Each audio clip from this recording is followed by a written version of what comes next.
میں نے آج تک دنیا میں کہیں ایسا جلسہ نہیں دیکھا. میں برونائی بھی گیا، وہاں بھی جلسہ کیا میں نے الحمدللہ، کوئی بڑی بات نہیں. لیکن اس گاؤں کا جلسہ جو ہے وہ ہندوستان کا نقشہ ہے، کہیں سری لنکا بنا ہوا ہے اور کہیں پر وہ نیچے سے پوا لگا ہوا ہے. ملک بہت بڑا ہے، یقیناً ہندوستان بہت بڑا ملک ہے اپنے رقبے کے اعتبار سے، لیکن ایسا نقشہ کسی جلسے کا نہیں دیکھا ہم نے. عنوان آپ کے بینر پر ہے سیرت النبی، اور سیرت النبی سننے والا مسلمان سما سکتی ہو کیوں کر حب دنیا کی ہوا دل میں بازار میں ہے. بسا ہو جب کہ حب نقش محبوب خدا دل میں، محمد کی محبت دین حق کی شرط اول ہے. چھوڑو بازار، مسلمان مرد و عورت پردے میں، عورتیں آ جاؤ، اور مسلمان مرد یہاں پنڈال خالی ہے. شری لنکا ہندوستان کا نقشہ ہے، لکشدیپ، مالدیپ اور سب اس میں بنا ہوا ہے. آ جاؤ تو سما سکتی ہے کیوں کر حب دنیا کی ہوا دل میں. بسا ہو جب کہ حب نقش محبوب خدا دل میں، محمد کی محبت دین حق کی شرط اول ہے.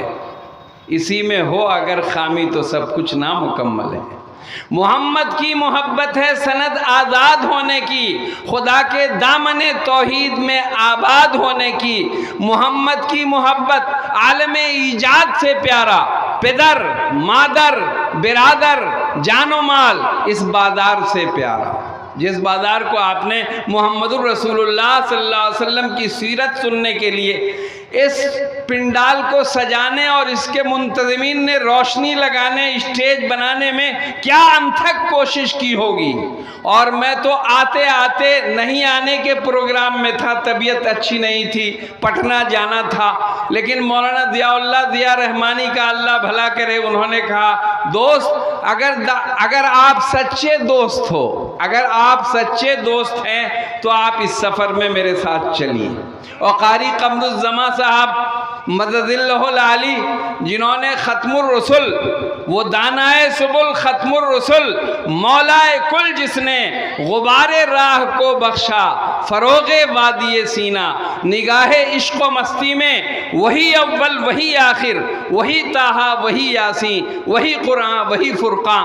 انہوں نے ایسی نعت پڑھی کہ میں نعت لکھوں تو وہ بحر آخری ہو، اور میں نعت لکھوں تو وہ وزن آخری ہو، اور میرا کلام آخری ہو. حد کر دیا انہوں نے. خاتم الانبیاء احمد مجتبیٰ محمد مصطفیٰ صلی اللہ علیہ وسلم کی شان میں ایسا کلام کہ دل کے ساتھ ساتھ روح بھی منور اور روشن ہو جائے.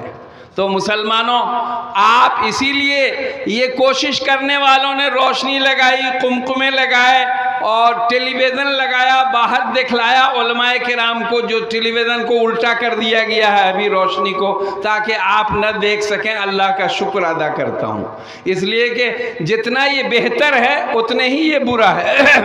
اس لیے برا ہے کہ خواتین کو آپ یہاں سے اسٹیج کا جو منظر دکھا رہے ہیں آپ، یہ قرآن مجید کی آیت کریمہ کے خلاف ہے. وہ اس طرح خلاف ہے کہ آپ پڑھیے سورہ عبس وتولی ان جاءہ الاعمی وما یدریک لعلہ یزکیٰ. حضرت عبداللہ ابن ام مکتوم تشریف لا رہے ہیں، جناب محمد الرسول اللہ صلی اللہ علیہ وسلم حجرہ اقدس میں ہیں. حضرت عائشہ صدیقہ رضی اللہ تعالی عنہا بھی وہاں جلوہ افروز ہیں. باہر سے آواز دی گئی، یا رسول اللہ حاضر ہونا چاہتا ہوں. اللہ کے رسول صلی اللہ علیہ وسلم نے حضرت عائشہ سے فرمایا عائشہ پردے میں چلی جاؤ رضی اللہ تعالی.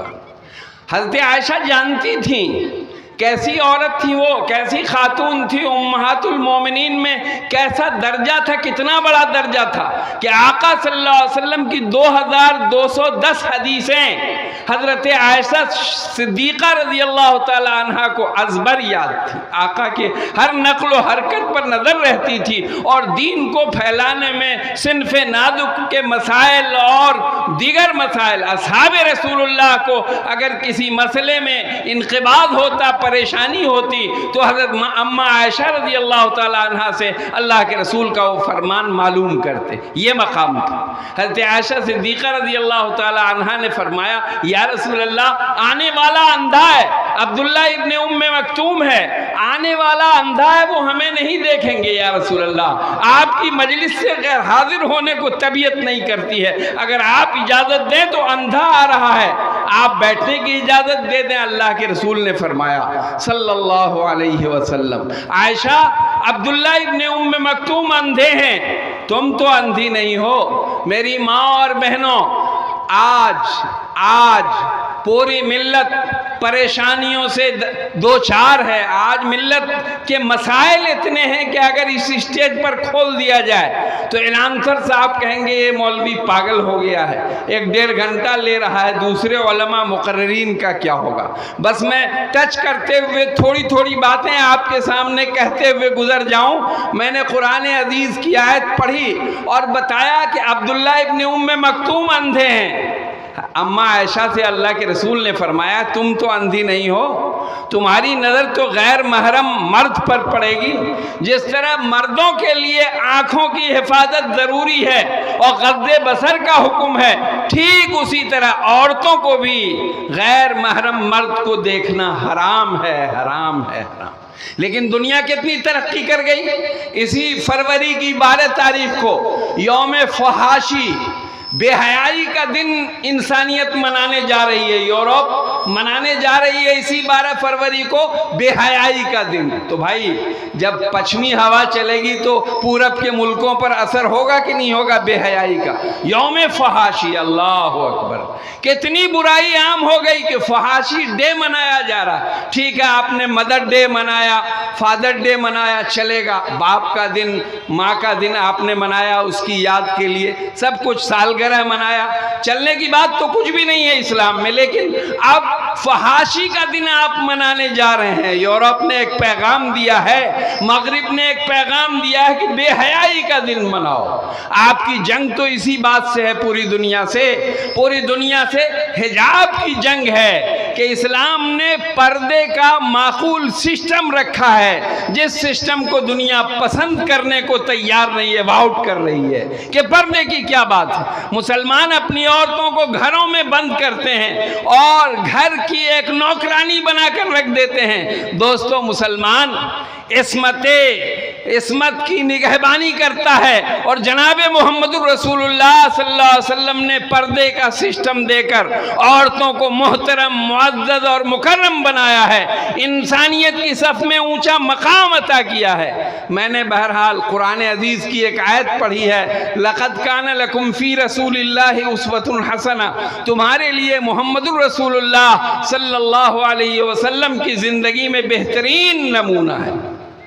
آزمائش کے دن ہندوستان میں شروع ہو گئے ہیں، آپ اور ہم ساری باتوں سے واقف ہیں، کیا ہونے والا ہے، کیا ہوگا، حالات کتنے خراب ہو رہے ہیں۔ تو 2 باتوں کو یاد رکھیے گا۔